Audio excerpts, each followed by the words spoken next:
Asian migration in the industrial period does mostly revolve around Indian migrants again, but does include Chinese migrants. The East India Company gained more and more control of India in the 18th century, and by 1858, India was under the control of the British Crown. Similar to the early modern period, the men came as Lascars and the women as Ayahs.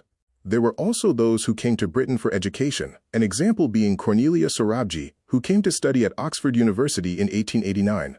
Similarly to experience in the early modern period, both Lascars and Ayahs, if they found themselves without work in Britain, could be stranded and homeless. There was some help in these scenarios with the Ayahs House established in East London in 1891.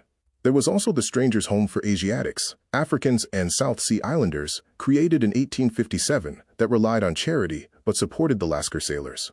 Indian people of the East India Company, of course, were a part of trading goods to Britain, which improved Britain's economy. There were other more cultural impacts, mainly in a man named Sheikh Deen Mohammed, who was the first Indian person to publish a book written in English in 1794.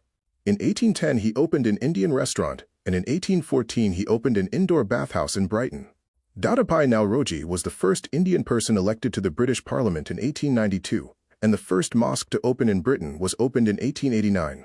In the case of Chinese migrants, they also became sailors and worked in the trade of items like silk.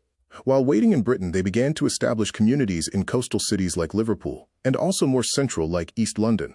These communities were called Chinatown, which is a term still used today. Chinese migrants opened businesses and restaurants, and by the end of the 19th century, they were well known for owning and working in laundries.